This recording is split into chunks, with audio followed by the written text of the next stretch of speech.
4. We've got Sanguine versus Obey Alliance, and right away, they're going to start off by banning Sylvanas. I mean, Sanguine's still looking to get on the board as far as the win column goes, kind of regarded as the weakest team in Europe, at least on paper. Though we have seen some of these teams that don't seem like they're going to be great kind of come up and really surprise some people early on in the season, so this is a great opportunity for Sanguine to do just that up against Obey. Thoth continuing just to be completely global banned. Character is far too strong to really see any real prominence. We've seen a couple of players play him, and he doesn't have a 100% win percentage, but he just impacts the game too strong. There's no surprises for me that he's banned away right away. Little surprised that Ratatoskr makes it through, though. The Fafnir ban, Fafnir seems to be really a priority pick for a lot of these teams in Europe, and as such, Ratatoskr gets through for Obey. You know, I find it very, I straight up, aggro, I just don't like the Fafnir ban in this situation. I think the last set that we casted that we saw the Fafnir ban, there are 2 players that really want that Fafnir. But when I think of Mealsy, there are so many other characters, namely Athena, that come to mind first. So not a big fan of that one. Or Amaterasu. You know, he played that in the support role. Could be seeing it again here. Could be in the solo lane. Tons of flex pick opportunities. This Ratatoskr is going to be in the jungle. That's for sure now with these 2 picks. But is that going to be Amaterasu in the solo lane and then Sobek support, or vice versa? Won't really know, I don't think, until we get into the game.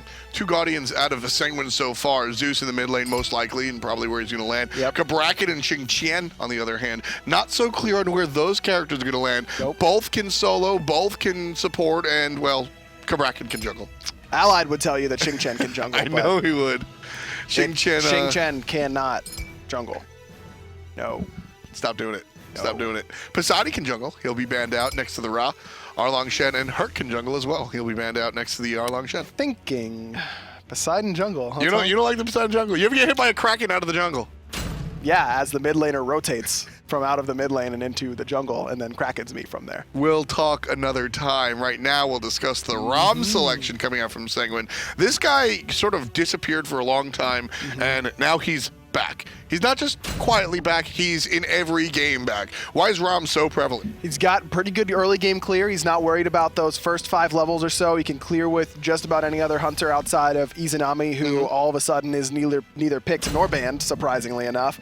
And Apollo, who again, no longer picked or banned. The hunters that were top pick, top banned material, everyone went, oh no. And nothing changed. Nothing changed. Nothing changed. They're just, people are understanding their counter matchups and things like that. And ROM, for one, pretty good against Apollo, can cripple out his dash. Or in this case, up against the Uller, can cripple out that jump as well. And then just the late game carry potential from ROM is about as good as it gets out of the hunter role. Yeah, one of the strongest late game hunters. Second only to, I guess, Shibalanke, maybe?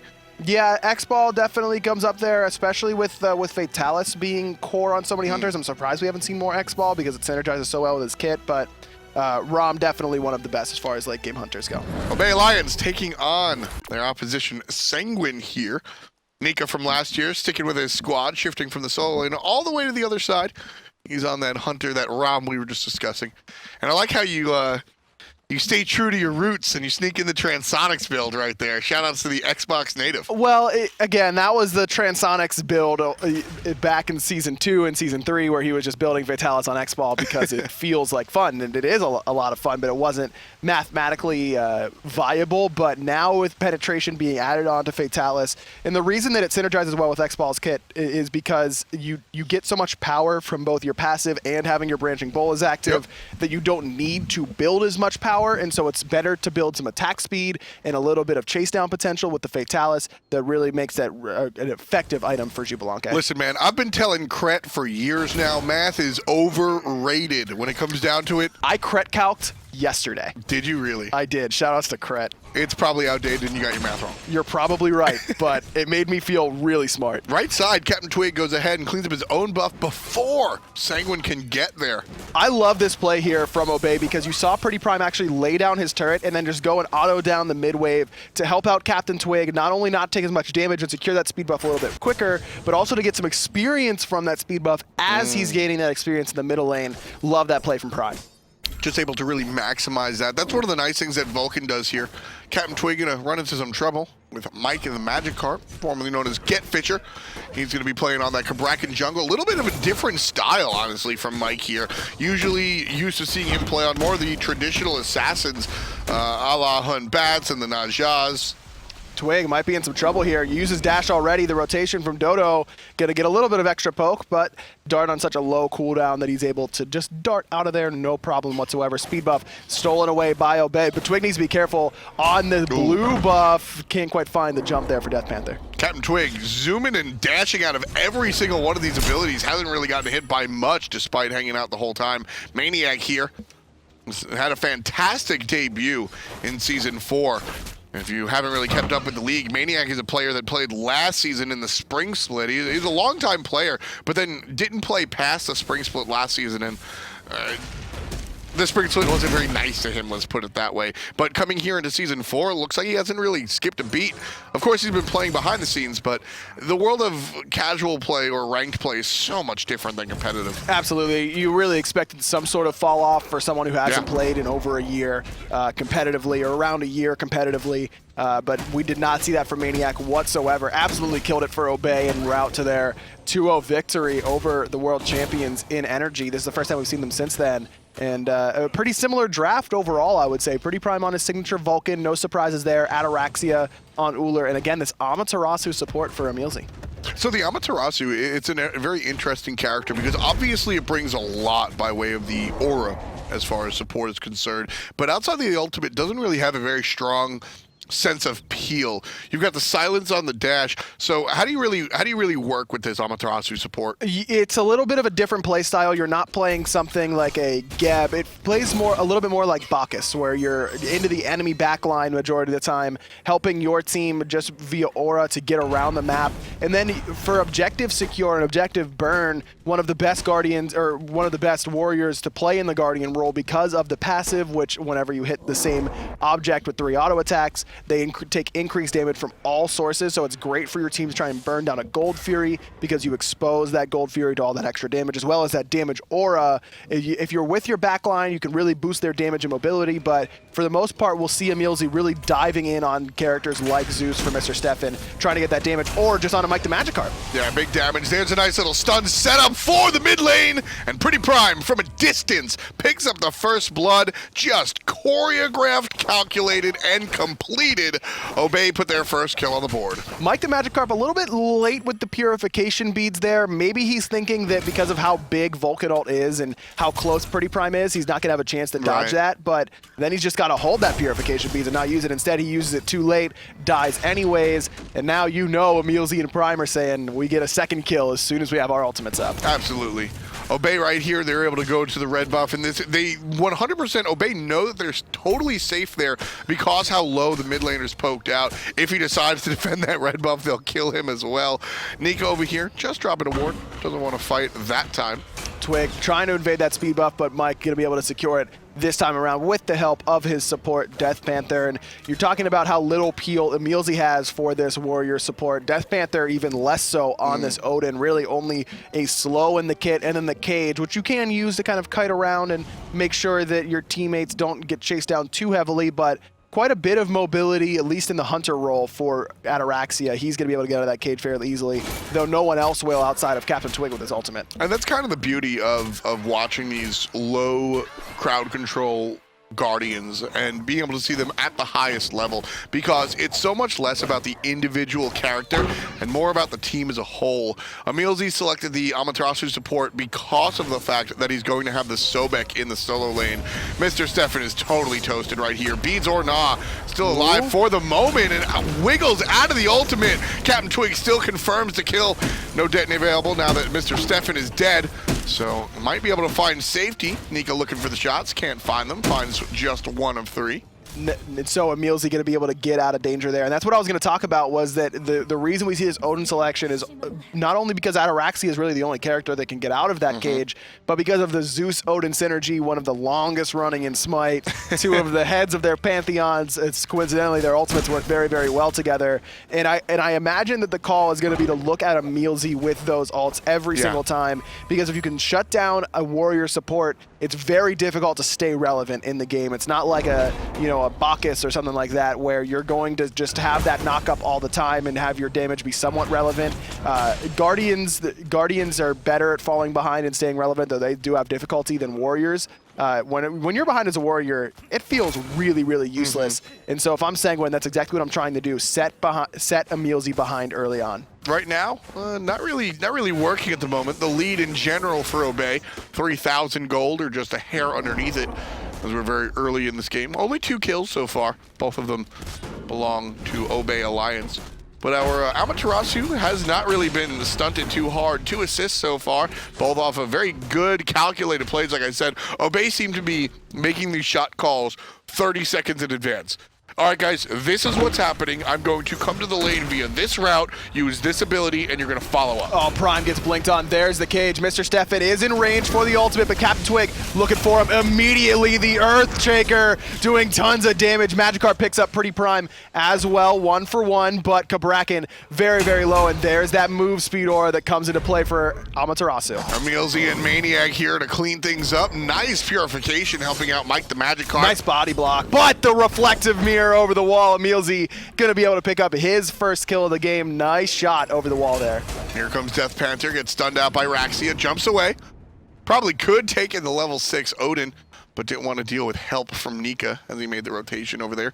So Amaterasu now has a kill next to her 3 assists. So you were talking about how Obey seems to be making these calls 30 seconds in advance, and that's not too surprising to me considering how much their roster has many more of the cerebral players for SMITE. Exactly. Ataraxia known for coming up with some wonky stuff that usually ends up working out, and then Emilzy, who has been around the scene for so long despite his young age. I mean, he broke into the scene as a very, very young coach for Team Coast way, way back in the day.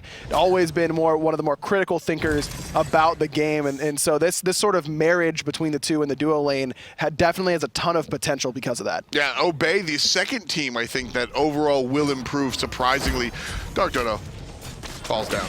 Gold Fury started up, though, by Sanguine. They knew that was coming. Emilzy directly into the back line yet again, looking for Mr. Steffen. The Vulcan ult, not going to find a home thanks to that purification. Emilzy stuck in that cage. There's the Zeus ult, but it's not directly over top. Emilzy's able to sneak out a little bit. He skirts out. Nika needs the accuracy, and he just don't have it. Can't find the kill. Following up is going to be Ataraxia as Mike the Magikarp goes deep and tries to take care of business, but Ataraxia finds his kill onto the opposition. The jungler falls down for the 3rd time this game. Not a very successful game for Getfisher. I've said, I've been very high on Mr. Steffen overall on his transition out of the Challenger Cup into the SPL. I think he does have a very high ceiling, but in that particular instance, you just got to overlap the circles. You cannot allow that big of a gap to allow Emilzy even that large. To get out. It doesn't matter. It's enough to make sure that Emilzy doesn't eat 2 or 3 shots from that Lightning Storm, and he lives with 10% HP. Yep. That Lightning Storm probably finishes him off in that scenario, and at least makes it so Nico only has to hit the big circle out of his ultimate. Makes it a little bit easier for your teammate to pick it up. That you just got to overlap the circles better than that if you're Zeus in that scenario. Just one of those fundamentals that you've got to have to really make it in the SPL here. Different story for the mid laner across the way. Pretty Prime playing his signature Vulcan, wearing the Titan skin that he pretty much earned right there. Yep. That's him. Pretty Prime would be on the back if that was a... It needs more hair, though. If it was actually Pretty Prime, you need to, like... The only problem is it would block the player view. That hair would be so tall. Well, there's 2 layers of... There's 2 levels of the team skins, if you guys are unaware.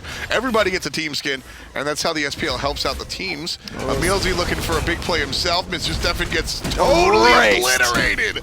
That's what PP has been doing all day. Pretty Prime helping out. The jungler going to set up for the mid laner a second time. Double kill. 4 kills in total, 2 in that exchange. And the Gold Fury will be the subject of Obey's ire. Left tower going to be attacked by Ataraxia as well.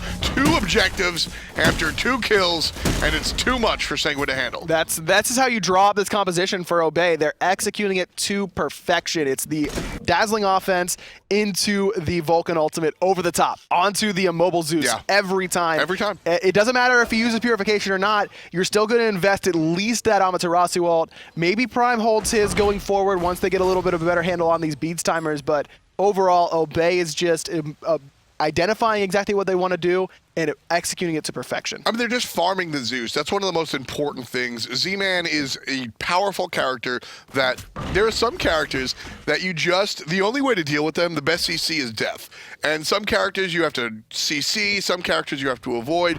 Zeus is one of these characters, similar to Freya, that you just have to camp and murder and keep him down, because a Zeus that's a couple of levels behind is a Zeus that just can't be Zeus. So what Sanguine has to do up against this composition in trying to protect Mr. Steffen is you either have to turn and burn on Emilzy as soon as he gets into the back line, or you have to extend out very, very far and make sure that Pretty Prime cannot find that ultimate comfortably. Death Panther locked in the cage there with 3 other members, but Mike the Magikarp, he's in the wrong spot. There's the Vulcan ultimate yet again. Prime able to pick him up. Just beautiful setup coming out from Emilzy, and what we were talking about before, as Maniac is able to proxy behind Mr. Steffen. Mr. Steffen, nowhere is safe for you, buddy. There is nowhere safe. 3 levels down versus the enemy mid laner. Mr. Steffen just can't find safety. You can see Maniac lurking in the background. Dark Dodo! Whirlwind of absolutely nothing. Lots of rage in that whirlwind. He ain't stealing anything this time around. No, he's not. You liked that one. That was good. That was a good team effort right there. Just like Emilzy and Pretty Prime have been setting each other up all day. I mean, every time Emilzy goes into that ultimate, whether they say it or not on comms, Ryan, I think Pretty Prime just hears the beginning, the sound, the shing, right? And he's like, all right, it's time to go. And he just gets ready. He lines up the ultimate, and then he hits whatever it's keybound to. He hears it going off, and he's like, yeah, boy. It's a free ult. Yeah, he just sits there. You're probably a little longer. It's not my longest yeah boy ever. Not quite? No, not yet. We'll have to really see the multi-kill, and then we get the yeah boy. What if you were just in the middle of a call and I just started going yeah boy? I mean, I'd let it rock. Thanks, dude. I did cast with Adonis. I know how to deal with it. 13 minutes on the clock, 9-1. Obey leading the charge here. 10,000 in the lead almost. This is what we call what was it? Clash? No, domination. It's just out of this world. Sanguine, they just can't keep up. Mr. Steffen has been the target, and Mike the Magikarp, unfortunately, you know, he just hasn't had the impact that the jungler needs to in this situation. When the mid lane is getting camped, you got camped as a mid laner. Is it Chapo's job to save you? No, it's always my fault in that scenario. No, but seriously, in some ways, yes. But against this composition in particular, he really Mike the Magikarp cannot be the initiator that Cabrakan is used to being. He really has to be the peeler right now. This is a fight for Sanguine. Mr. This is a fight for Sanguine. Is still getting dove underneath his tier 2 tower. There's the ultimate on top of himself to return a little bit of damage. Nika up in the sky, shooting down some shots, but Mike the Magikarp very, very low. All of Sanguine is low. Nice meditation there from Obey. Emilzy keeping the team up. Maniac, Ataraxia, they're all diving this tier 2. This is just not the way this fight should go for Sanguine. Numbers are doing their work. 3 kills in total for Raxia. 2 of them picked up in that team fight as he turns around and realizes, hey, I can't damage the tier 2 with the tier 1 alive. It's 2 of the more cerebral players in the SMITE Pro League. The more tactical Ataraxia attacking the immune tower. We all have those moments, you know. It happens to the best of us. And you're asking how is Obey able to get away with diving a tier 2 tower when a tier 1's still up at the 13-minute mark. And it's 10K gold lead, man. That's what it is. It buys you a lot of leeway. Well, no, I asked the question why, because that was Sanguine's fight. They had 4 players surrounding a single character. I think it was Maniac, if I'm not mistaken. And Maniac, he's got a Spirit's robe. Or excuse me, he's got a Spirit's robe and a Breastplate of Valor, so he's a little bit tankier than I thought. But there's just no penetration for anyone on Sanguine. It's only Nika who has Executioner done, but I'm not even sure he had it finished during that fight. There's just no way, and Ataraxia can just comfortably 2v1 in this scenario. Oh, it's a 2v2. Emilzy is here, and Mike the Magikarp is no longer here because Emilzy wipes him off the map. My man Maniac burns to charge Prey simply to steal the kill. It doesn't work. It doesn't work. But think about it. He sees Amaterasu and an Uller just farming whoever's in mid lane. That's obviously a kill. Maniac is simply looking. He's trying to get an assist range. You're in assist range if you can dash from that far. Just wanted to make sure. Yeah, okay. Double check. Double checking. I like the idea for Mr. Steffen to just say I'm done with the middle lane for now and Yeah, go I over like to the that a duo lot. side, grab some much needed farm, but he's still not level 12, still Right. can't buy an Aegis, and now he's back to try and defend this Fire Giant. Death Panther is just going to try and make a Hail Mary play, I guess, here to try and seal it away He with a needs Bird to. Bomb. I mean, this is the power play that I urge teams to make. I love watching teams do this.